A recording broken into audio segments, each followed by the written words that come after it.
Mr. Popov, thank you for joining us. This is a war crime. How can it be justified? Good morning, Kay.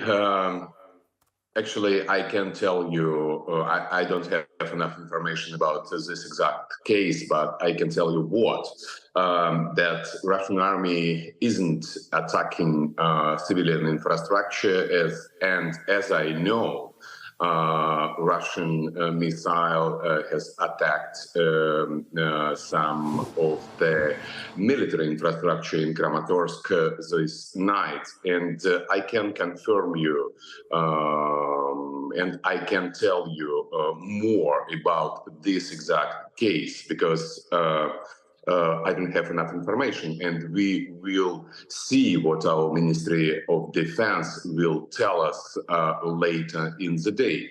But I can tell you again that Russia isn't attack civilian infrastructure in Ukraine, and we should get more information about this exact case. So do you think, are you suggesting that Ukraine would have done this to its own people? You know that we are at war with NATO right now, and we are attacking each other every given day on a battlefield, or at some other territories, and of course, unfortunately, civilians may be killed during this war in Russia, in Ukraine, in other territories. But if we're talking about attack on Kramatorsk, I can tell you again that Russian military not attacking civilian infrastructure. If we can see independent investigation about this case, we will know the truth. But I suggest you to wait information from our military of defense, which will be later in the day. So this is a surface-to-air missile that has done this, an S-300. Russia has used them before to attack ground targets. It is a Russian missile that has done this. You're saying that it's an unreliable missile and it didn't mean to hit this target?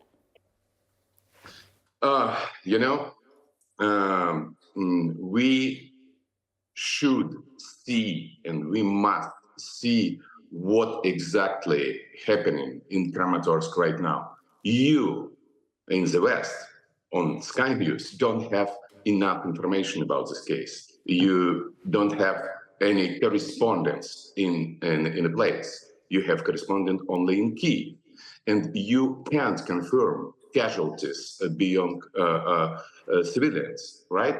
And I can do it either. And we should get independent information. But I can tell you again, we not attacking civilian infrastructure in Ukraine. We are at war with the regime and with Ukrainian army, which is armed by and fueled by weapon by the West. We have independent monitors on the ground. We've spoken to the authorities, Ukrainian authorities on the ground. Aid workers often use. Let me, if I may, just finish making my point, and then you please do reply. There are aid workers who often use this restaurant, journalists that often use this restaurant as well. Speaking to them, they are telling us their interpretation of what has happened. Who do you have on the ground? I don't know. I just told you that we have to investigate this case, and we should get independent information about this exact case.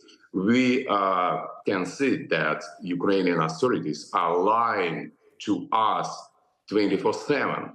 And of course, every information they have, they're trying to use against Russia. Of course, war is a tragedy for both sides. But I can tell you again, Russian side, Russian army, Russian military are not attacking civilian infrastructure.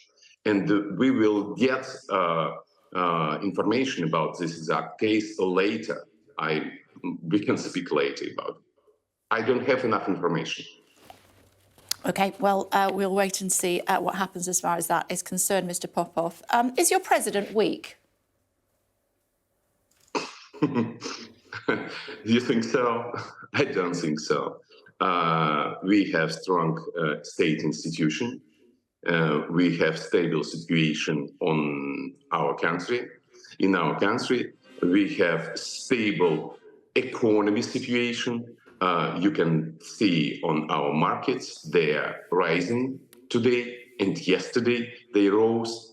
And of course, we've been witnesses of some kind of coup or mutiny, you can call it whatever you want, but we solve and we're going to solve this problem.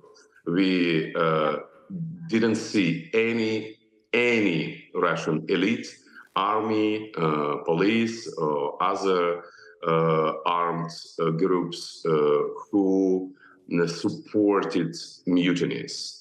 That's the reason why we solved this problem during 24 hours. He's been brought to his knees by a chef. Excuse me? He's been brought to his knees by the man who used to be his chef. Who do you mean? President Putin. There was going to be a mutiny. His former chef, now the leader of the Wagner Group, driving up the M4 motorway towards Moscow.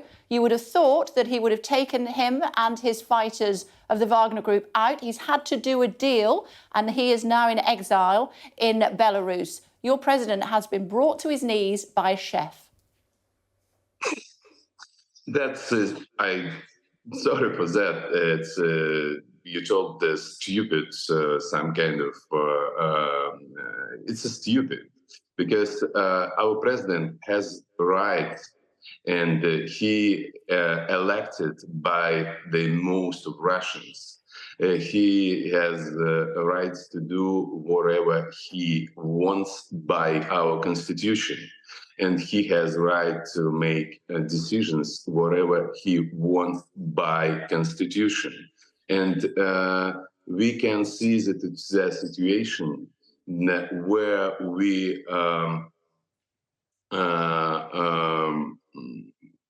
don't lost lots of people. And he made a decision which is save lives for Russians. We solved this problem so quick, for 24 hours, I can tell you again. And I don't see any weakness from government, from president, because soldiers from Wagner, they are heroes, most of them, but Prigozhin is a traitor. They are signing contracts with military or defense, and they're gonna continue to fight on the battlefield with NATO tomorrow. OK. Thank you very much indeed for joining us on the programme, as always, and for being so honest and open with us. Thank you.